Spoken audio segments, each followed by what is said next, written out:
ma ku haysataa caqabada ah in filesku computerkaga sida documentiyada, sawirada, installerska softwareska iyo dhamanba nocyada kale ee filesku aanay ku olin hal meel aad ku wada heli karto oo ay ku habaysan yihiin. dhamanten intena badani caqabadani waynu la kulannaa.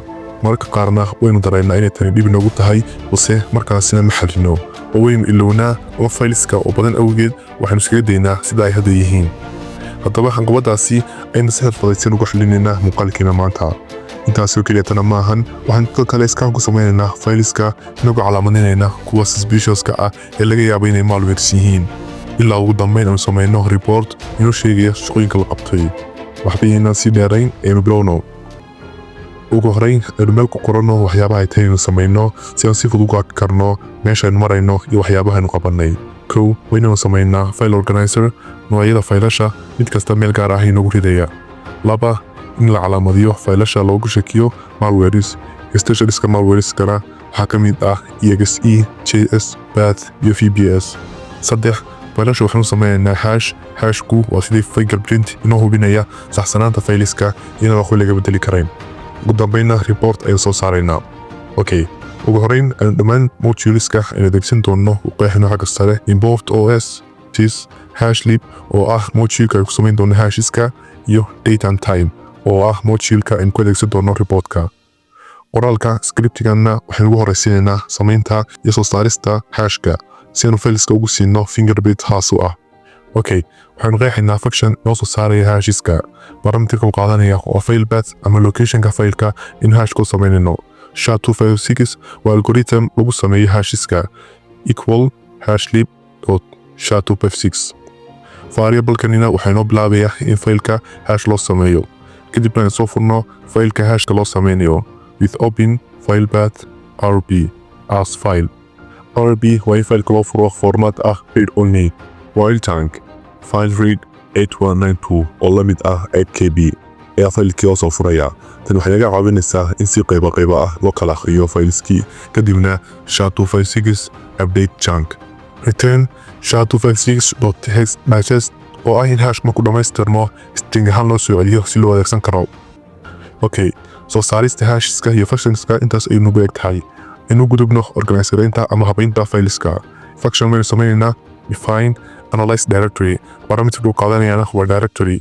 if haddii not os.back exists directory haddii directoryga la geliyey uusan jirin waxaa la soo daabacaya fariinta inoo sheegaysa inuusan directorygaasi jirin kadibna sys exit oo halkaasi aynu iska dib joojinaynaa.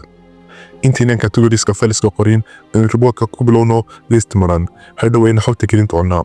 sidoo kale aynu samayna variablekan aynu ku ururinayno extensionska noqon kara malwares ama laga shakin karo. intaasi kadib waxaan samaynaynaa dictionary aynu ku keedinayno categorieska fileska computerka sida images oo sawiraantii ah. extensionska ay noqon karaan waxa ka mid ah jpg, png iyo gif. saddexdaas aynu kusoo qaadanaynaa.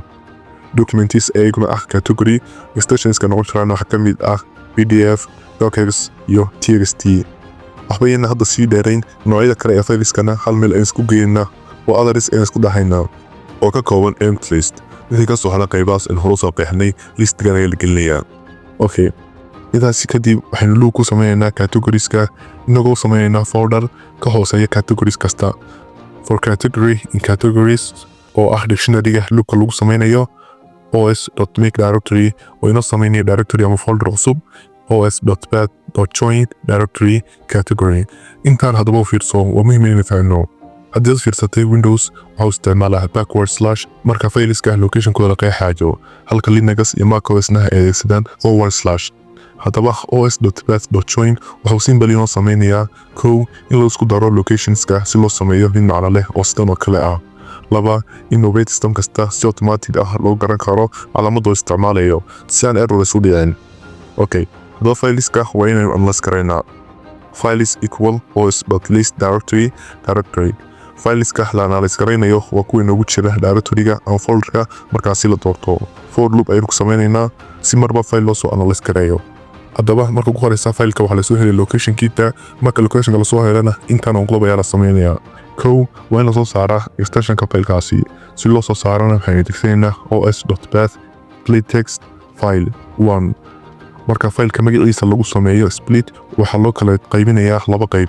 qaybta hore waa magaca waxaanu ku eegyahay calaamada dot ama joogsiga inta dotka ka dambeysana waa extensionkiisa warkayna wuxuu noo sheegayaa inuu qaadano qaybta dambe oo ah extensionka waana halkii soconay tusaale ahaan haddii faylka magaciisu ahaa sawir.png inta hore waxay noqonaysaa sawir inta dambena .png inta rabnaana waa qaybta dambe ee .png okay kadibna waxay noogu xigaa in la sameeyo hashkii waxaan isticmaalnaa functionkeena hore soo qeexnay ee generate hash iyo qodobka saddexaad oo ah in metadata ama xogta sida sayska faylka xilliga la sameeyay iyo waxyaabahaasina variablekan aynu ku kaydinayna okay imkan waxaan sameeynaa in la calaamadiyo fayliska suspiciouska ah ee malware noqon kara is suspicious equal file extension in suspicious extensions oo wax laga hubinayaa in extensionkani yahay mid ka mid ah kuwan hore u soo qeexnay kadibna waxa macluumaadka faylkaasi laga shakiyay lagu darayaa liiskii reportka oo aynu isagoo maran hore soo qeexnay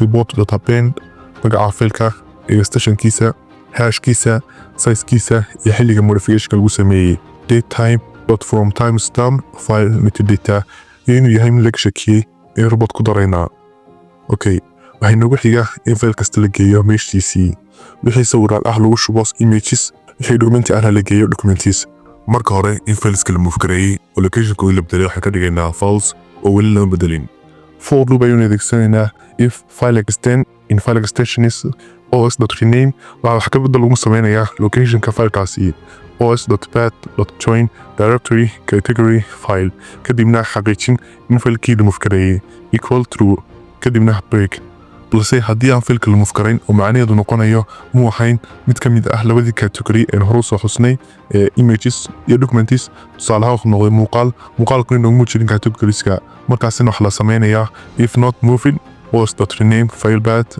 os.path join directory others file waxaa lagu darayaa category lagu magacaabo others oo ay ku jiraan dhamanba inta ka soo hadhay labada nooc ee qeexnay okay wax yar ayaa noo dhiman imkan waxaan sameynaa reportkii marka ugu horeysa waxaanu sameynaynaa file lagu magacaabo security report inagoo adeegsanayna with open locationka faylka lagu sameynayo security report.txt qaabka loo soo furayo waa right kadibna for loop reportkana waxaan ku qoraynaa magaca faylka extensionkiisa metadata hashka iyo dhammaan macluumaadka kale aynu dejino maadaama aynu rajayno in cid walba fahmi karto qaybtan ah reportka kaliya waxaan dib u qoraynaa xogtii aan la iska raynay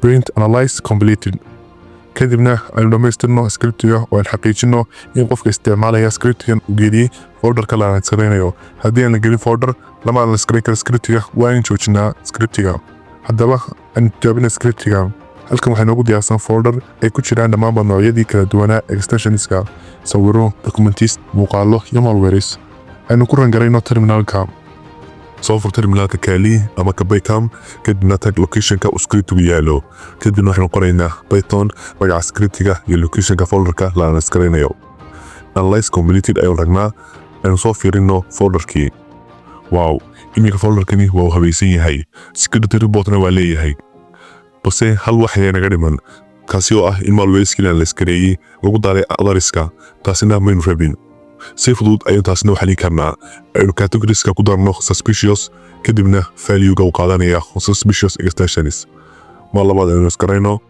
done iminka malwareski waa la xaliyay oo qayb gaar ah ayaa loo sameeyay scriptigan waxaad ka helaysaa telegramkeena isku daya ku qaybo kale oo badan si aad u adeegsan karto computerkaga la wadaag muuqaalkan asxaabtaada kuna soo biir keetag Soomaali mahadsanid